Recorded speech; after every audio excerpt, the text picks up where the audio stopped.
Dominance को मतलब को डोमिनेंस इसमें क्या है, F1 जनरेशन जो है वो रिजेंबल कर रही है दोनों पेरेंट्स को। अभी जैसे हमने इनकम्प्लीट डोमिनेंस में देखा था, वो किसी दो पेरेंट्स के एक अलग अलग नहीं आ रही थी, ना एक पेरेंट का आ रहा था ना दूसरा पेरेंट का आ रहा था, बल्कि उनका मिक्सचर आ रहा था। अब हम देखेंगे को डोमिनेंस, इसमें दोनों पेरेंट को F1 जनरेशन रिजेंबल कर रही है। जैसे कि हमारे पास एग्जाम्पल है AB और blood grouping in human beings, जो कि कंट्रोल होता है बाय जीन आई। तो जो RBC का प्लाज्मा मेम्ब्रेन होता है उसके पास कुछ शुगर पॉलीमर्स होते हैं जो कि प्रोट्रूड करते हैं उसके सरफेस से, और उसी तरीके का जो शुगर होता है वो कंट्रोल होता है उसकी जीन से। जैसे कि हमारे पास जीन आई है, वो उसके पास 3 एलील्स होती हैं, IA, IB और स्मॉल आई, जो कि कोई भी शुगर प्रोड्यूस, स्मॉल आई जो कि कोई भी शुगर प्रोड्यूस नहीं करता, और IA और IB जो कि अलग अलग थोड़ी सी अलग अलग फॉर्म की शुगर प्रोड्यूस करती हैं। बिकॉज ह्यूमंस, क्योंकि हम ह्यूमंस जो कि डिप्लॉयड ऑर्गेनिज्म है वो पजेस कर रही हैं 3 में से कोई 2 एलील आई जीन की एलील प्रोजेस करती हैं। अब IA और IB जो कि कम्प्लीटली डोमिनेंट हैं ओवर स्मॉल आई, तो अगर IB और IA दोनों एक साथ होंगी तो वो अपनी अपनी टाइप की शुगर दिखाएंगे, जिसको हम को डोमिनेंस कहेंगे। तो इसीलिए RBC have both A and B type of sugars since there are 3 different alleles. अब जैसे कि हमारे पास 3 डिफरेंट एलील्स हैं, तो उससे हमारे पास 6 अलग अलग कॉम्बिनेशन पॉसिबल हो सकते हैं, 6 जीनोटाइप के और 4 फिनोटाइप के। अब 6 जीनोटाइप कैसे हुए? 1 2 3 4 5 6 जीनोटाइप हो गए, और फिनोटाइप AB, B और O, 4 फिनोटाइप हो गए हमारे पास। ठीक है। AB और ब्लड ग्रुपिंग जो कि एक अच्छा एग्जाम्पल है मल्टीपल एलील्स का भी। अगर हमारे पास मोर देन 2 एलील्स होंगी, more than 2 that is 3 alleles जो कि गवर्न कर रही हैं एक ही करेक्टर को, तो उस इंडिविजुअल में, since an individual has only 2 alleles present, तो एक इंडिविजुअल में जो कि उसके पास 2 ही एलील्स प्रेजेंट होती हैं, तो मल्टीपल एलील कब मिल सकती है? जब पॉपुलेशन स्टडी हम कर सकें, तभी मल्टीपल एलील मिलेगी। प्लेयोट्रोपी क्या होता है? अगर एक सिंगल जीन या फिर gene product more than 1 effect दिखाती है, मतलब एग्जांपल हो गया starch synthesis in P seeds, जो कि कंट्रोल्ड होता है एक जीन से, लेकिन उसके पास एलील्स कितने हैं? 2, कैपिटल बी और स्मॉल बी। अगर हेट्रोजाइगोट होंगे, होमोजाइगोट होंगे, कैपिटल बी जो कि प्रोड्यूस करते हैं लार्ज स्टार्च ग्रेन, और स्मॉल बी जो कि होमोजाइगोट हैं, ये प्रोड्यूस करते हैं स्मॉल स्टार्च ग्रेन जो कि लेसर इफिशिएंट होते हैं।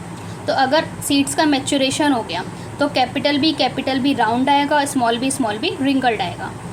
अगर हेट्रोजाइगोट राउंड सीड प्रोड्यूस हो रहा है जिसमें बी जो है, कैपिटल बी जो है वो डोमिनेंट एलील है, ठीक है, बट स्टार्च ग्रेन जो होता है वो इंटरमीडिएट बीच के साइज़ का प्रोड्यूस होता है, जैसे कि capital B small B in seeds. ठीक है, तो ये क्या दिखाएगा? इनकम्प्लीट डोमिनेंस दिखाएगा। देयरफॉर जो डोमिनेंस है वो सेल्फ ऑटोनॉमस नहीं है एक जीन के फीचर का और द प्रोडक्ट। ये किस चीज़ पर डिपेंड करेगा? ये ज़्यादातर जीन के प्रोडक्ट पे या फिर एक पर्टिकुलर फिनोटाइप के प्रोडक्शन पे डिपेंड करेगा। अगर इन केस अगर एक से ज़्यादा फिनोटाइप है तो वो इन्फ्लुएंस्ड होगा by the same gene. Inheritance of 2 gene में येलो जो है वो डोमिनेंट है ग्रीन पे, और ये राउंड जो है वो डोमिनेंट है रिंकल्ड पे।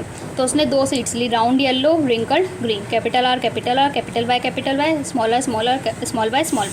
तो उससे हमारे पास जो F1 प्रोजेनी आई वो आई हमारे पास राउंड येलो।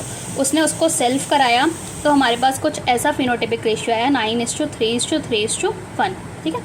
अब लॉ ऑफ इंडिपेंडेंट असॉर्टमेंट अगर हम देखें तो देखो, अगर हम 3 राउंड 1 रिंकल्ड 3 येलो 1 ग्रीन लें तो उससे कुछ हमारे पास ऐसा ही रेशियो आ जाएगा। 3 round yellow 3:3 9, 3 round into 1 green 3 round green, 1 wrinkled into 3 yellow 3 wrinkled yellow, और 1 wrinkled into 1 green 1 wrinkled green. ठीक है। तो based on such observation of dihybrid cross, Mendel ने कुछ प्रपोज किया जो कि हम सेकेंड जनरलाइजेशन कहेंगे, जिसको वो था Mendel's law of independent assortment. जब 2 पेयर एक ट्रेट के कंबाइन करते हैं एक हाइब्रिड में, तो सेग्रीगेशन ऑफ 1 करेक्टर, तो एक करेक्टर का सेग्रीगेशन उस दूसरे करेक्टर के सेग्रीगेशन पे डिपेंड नहीं करते हैं।